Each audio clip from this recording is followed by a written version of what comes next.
one in my life was my grandmother. She was a secretary in Albany State's legislature. She never went to college, but she learned one thing as a woman working in the legislature, that women's voices mattered. And she taught me that what you do with your time matters. And she created a grassroots movement in upstate New York. And over time, you couldn't get elected in Albany without the blessing of my grandmother and her lady friends. So my second great mentor was my mother. And my mother was one of the only women who had a professional career when I was growing up. And in fact, she was a lawyer, one of only 3 women in her law school class. And so my best friends, 5 out of 6 of them became lawyers. But she wasn't just a lawyer. By the time she was my age, she was a 2nd-degree black belt in karate. And she'd come home in the evening with bruises up and down her arms, and I would say, "Mom, how about tennis? It's a lot nicer and easier." But she was who she was, and she never gave up. And she taught me to be yourself, dream big, and never, ever, ever give up on what you believe in. My last and most important mentor, though, is why we're here today, and that is Hillary Clinton. And I can tell you, when I first saw Hillary, she was our first lady, and she took this big trip to China. She's in Beijing, and she's giving a speech, and she's saying women's rights are human rights, and human rights are women's rights, once and for all. And it blew me away. It inspired me. And at that moment, I knew I had to get involved in politics. And so I did. I joined a women's group just like my grandmother's. And at our first big event, guess who was the speaker? Hillary Clinton.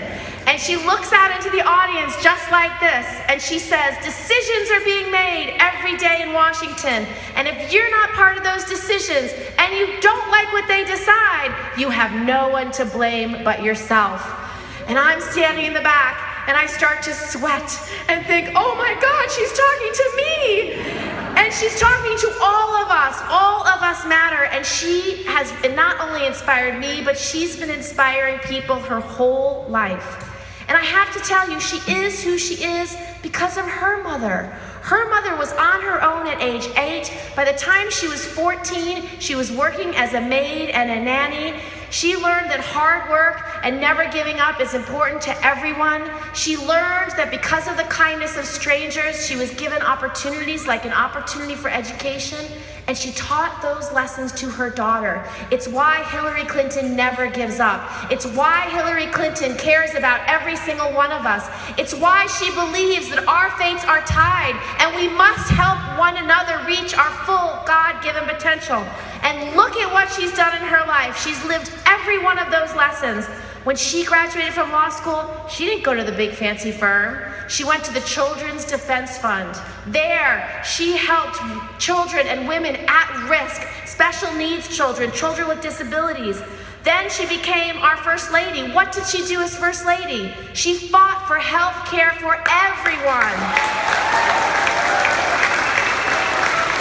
And when she became our senator, she fought for our first responders. She fought for firefighters. She fought for police officers. She said if they're going to run up those towers and save people and have our back, we're going to have their back when they get sick and are dying from horrible cancers. And as Secretary of State, who did she fight for? She went around the world and fought for human rights at every corner of the globe. So she spent her whole life fighting for us.